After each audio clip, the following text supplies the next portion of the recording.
Équilibre d'une poulie. On suspend un corset de masse M égale 50 kg à l'une des extrémités d'un fil inextensible de masse négligeable passant par la gorge d'une poulie P homogène de masse N' égale 2 kg et de rayon R égale 20 cm, pouvant tourner autour d'un axe fixe delta. Afin de réaliser l'équilibre de la poulie, on exerce à l'autre extrémité du fil une force F2 faisant un angle alpha égale 30 degrés avec l'horizontale. On néglige les frottements et on prend G égale 10 N par kilogramme. 1. Faire l'inventaire des forces appliquées à la poulie. Le système étudié est la poulie. La poulie est soumise à son poids P, à la réaction de l'axe delta, à la force F2 et à la force exercée par la partie du fil F1 dans ce côté. Calculer l'intensité de la force F2. Pour cela, on va appliquer le théorème du moment sur la poulie et la condition d'équilibre sur le corps C. Troisièmement, déterminer l'angle β que fait la réaction R de l'axe avec la verticale passant par O, centre de la poulie, et l'intensité R. Donc, pour la question 3, on va appliquer les conditions d'équilibre. Lorsqu'un corps est en équilibre, la somme vectorielle des forces appliquées est égale à 0 et la somme des moments algébriques des forces appliquées par rapport à un axe delta est nulle. 1. L'inventaire des forces appliquées à la poulie.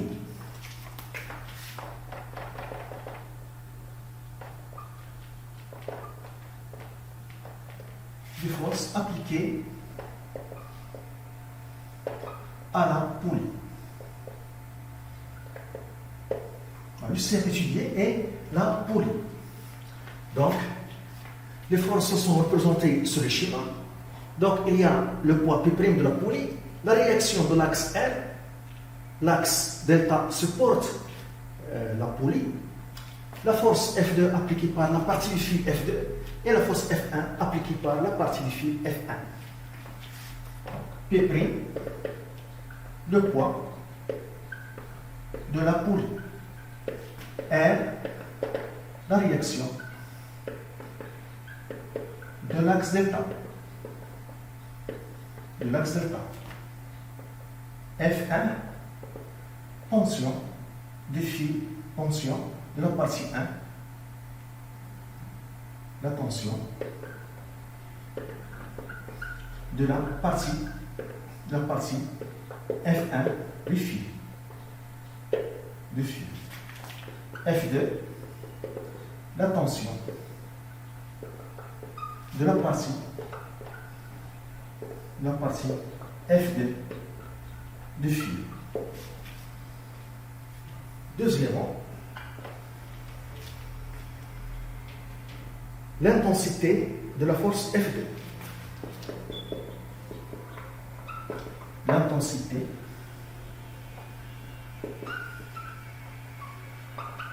de la force F2. Dans ce cas, on va appliquer les conditions d'équilibre. Nous avons la poulie en équilibre. Donc, la somme vectorielle des forces appliquées est nulle. Et la somme algébrique des moments des forces appliquées est nulle. Donc, on applique les conditions d'équilibre.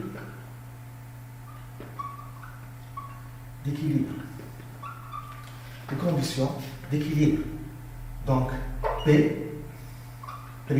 plus R plus F1 plus F2 égale à 0, la première condition. La deuxième condition, la somme des moments est nulle. Donc ça, c'est la condition 1. Maintenant, la condition 2.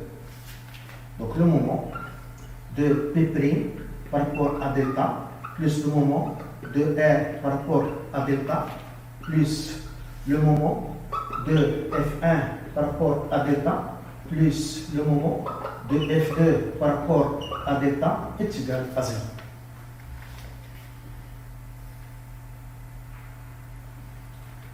La somme des forces appliquées est nulle, signifie que le polygone des vecteurs force est fermé. Donc, je construis ici le polygone des vecteurs force, des 4 forces appliquées. On a le point P' vertical vers le bas, on a F1 vertical vers le bas, on a F2 incliné par rapport à l'horizontale de 30 degrés, F2 incliné de 30 degrés par rapport à l'horizontale. Donc, puisque la somme est égale à 0, donc la force R, la réaction ferme le polygone. Le polygone est fermé car la somme des forces est égale à 0. Car la poly est en équilibre.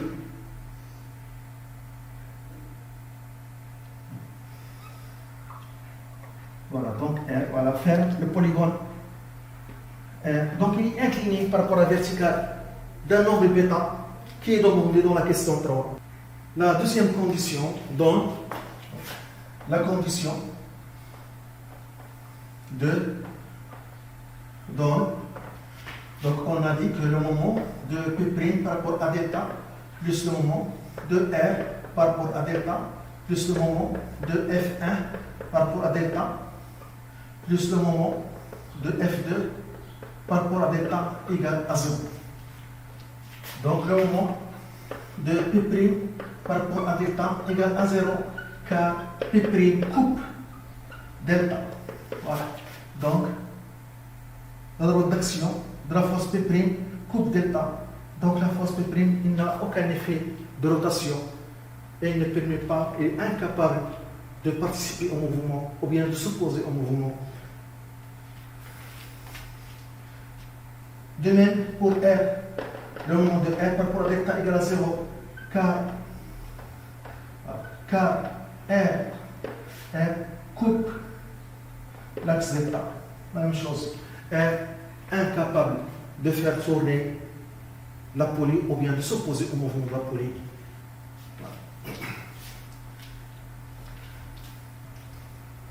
Donc, le moment de F1 par rapport à delta est égal.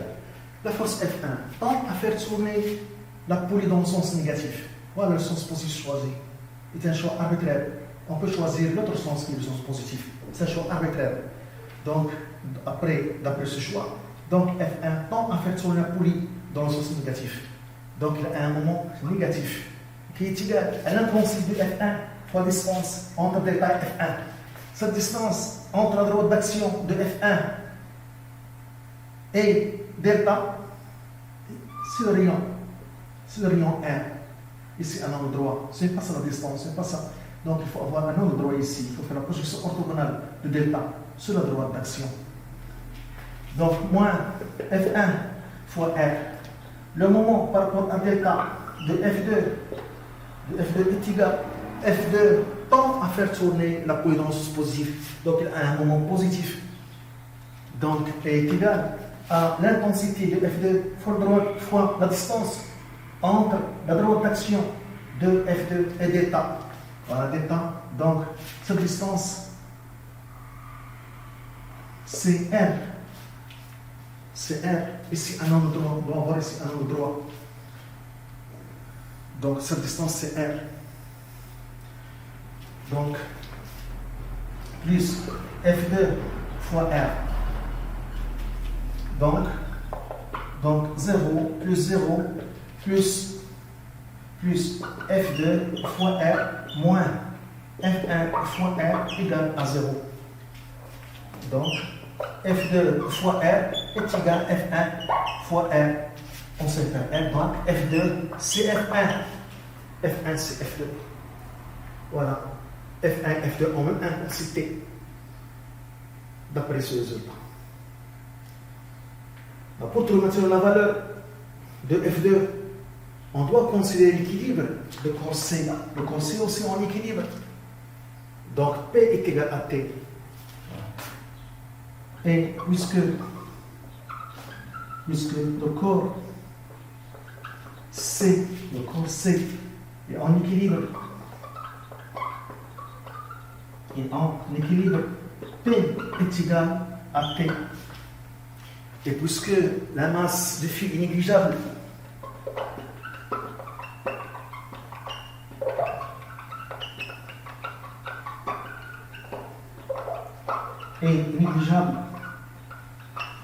on a T est égal à F1. T est égal à F1.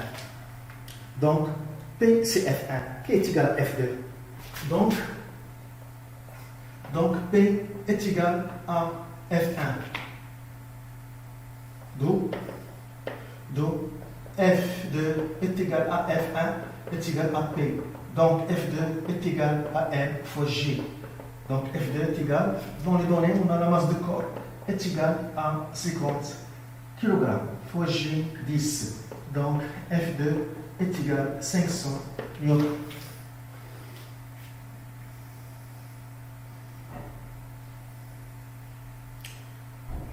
Troisièmement, l'angle bêta et la réaction.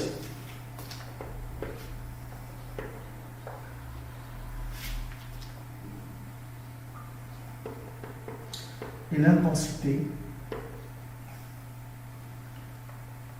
L'angle bêta est l'intensité de la réaction. R. Donc l'angle bêta est l'angle formé par le vecteur force R et la verticale. Donc, on va appliquer la première condition d'équilibre. Donc, la condition d'équilibre 1 donne, on a dit P' plus R plus F1 plus F2 est égal à 0.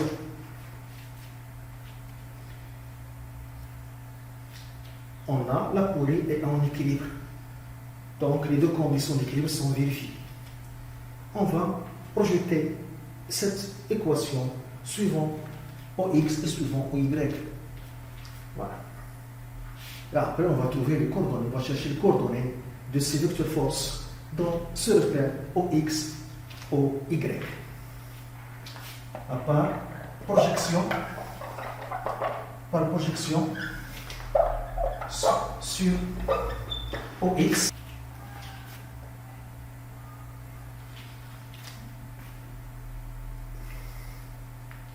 Donc, par projection sur l'axe OX, on trouve Px plus P'x plus Rx plus F1x plus F2x égale à 0.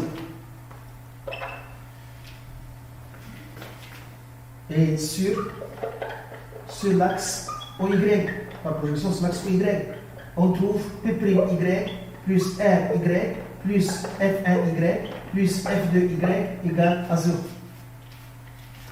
Donc on a deux équations. Alors, P'x, je projette le vecteur force P' sur l'axe OX. Le vecteur force P' est normal et perpendiculaire à l'axe OX. Donc l'origine se trouve ici et la projection orthogonale de l'extrémité se trouve confondue avec l'origine. Donc on tient un point, ça signifie que c'est 0. Rx, on projette le vecteur force R sur l'axe OX.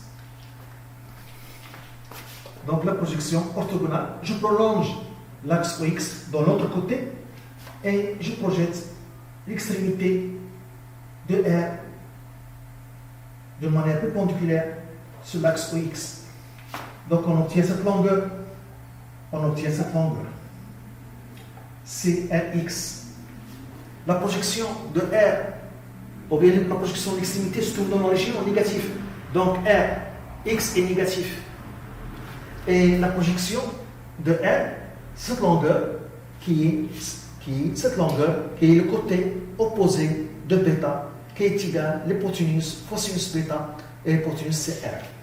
Donc, plus moins R sinus bêta, plus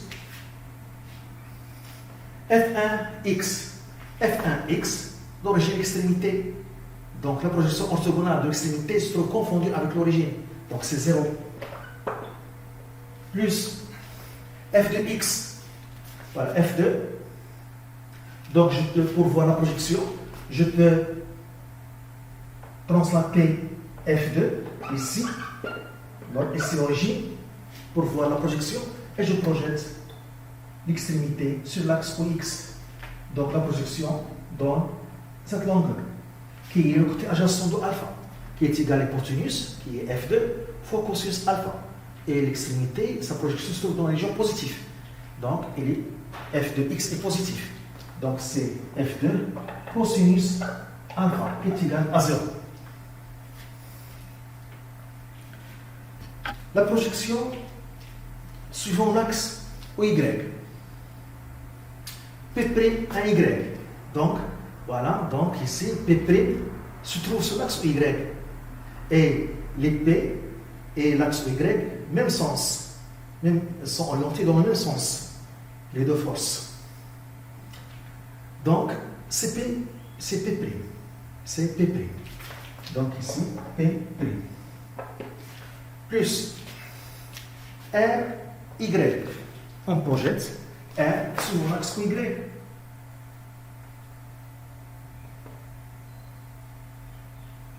Voilà. La projection donne cette longueur. Cette longueur, c'est un angle droit.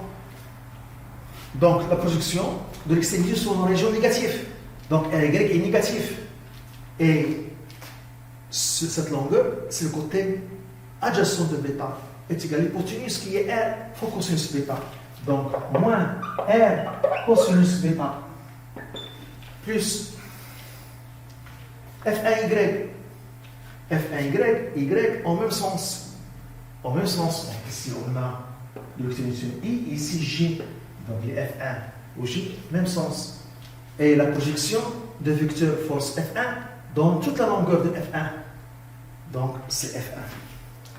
Donc, F1. Plus F de Y. F de Y. Pour voir la projection, je vais translater l'axe Y. Voilà. Vers F2. Voilà, c'est ça la direction. C'est la direction de Y. Donc, la projection dans cette longueur-là. Dans cette longueur. Voilà. Cette longueur.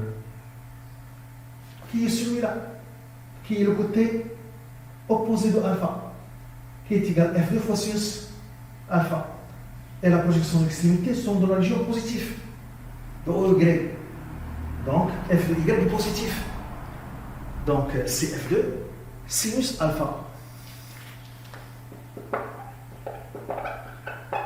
Qui est égal à 0. Donc, on a deux équations. Et ces deux équations vont permettre de calculer bêta et R. Donc, on a les deux équations 0 moins R sinus bêta plus 0 plus F2 cosinus alpha égale à 0.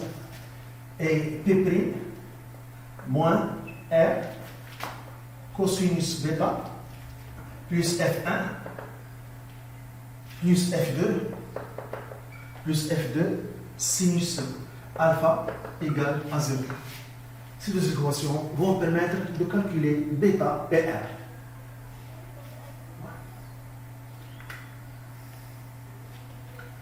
Donc, la première équation donne R sinus bêta est égal à F2 cosinus alpha. Et la deuxième équation donne R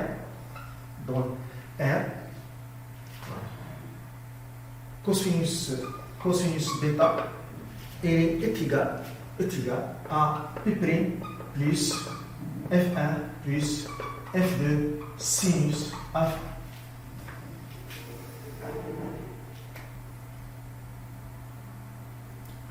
On a dans les données F1 égale F2 est égal à F.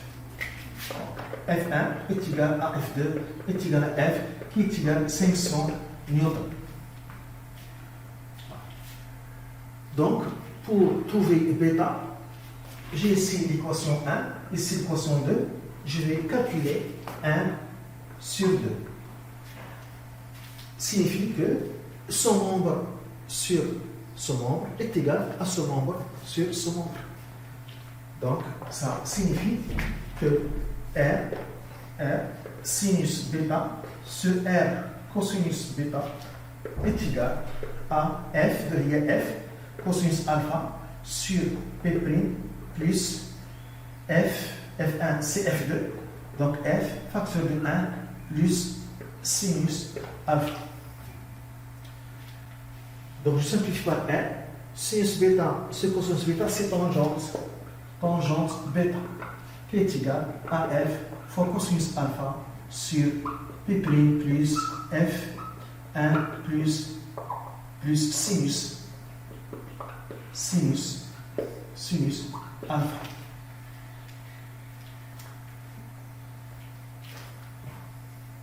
Et application numérique, donc tangente bêta est égal à F 500 fois cosinus alpha 30 degrés sur P', c'est L' fois G, voilà, fois G, le poids de la poulie. Donc on a dit que le poids de la poulie c'est 2 kg. Donc 2 fois G c'est 20. Donc 20 plus 500, 1 plus sinus 30 degrés. Donc on trouve tangente bêta égale.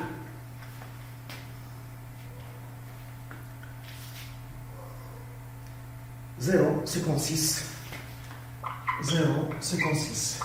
Donc bêta égale, avec le calculatrice, on utilise shift et on trouve bêta 29,3 degrés. Pour réaction 1, je peux utiliser l'équation numéro 1. Donc on a R sinus bêta est égal à F2 cosinus alpha. Donc R est égal à F2 cosinus alpha sur sinus bêta. Donc R est égal à F2 c'est F, c'est F1, c'est 500. Donc cosinus 30 sur sinus 29,3. Donc on trouve R égale 884,8 newtons. Voilà. Donc ici on remarque que l'intensité de R est très grande par rapport au poids du corps. Voilà, par rapport au poids du corps qui est égal à 500 newtons. Le poids du corps C suspendu, 500 newtons. Alors que la réaction est 884,8 newtons, très grande. Donc il faut un grand axe pour supporter cette réaction, pour qu'elle ne se casse pas.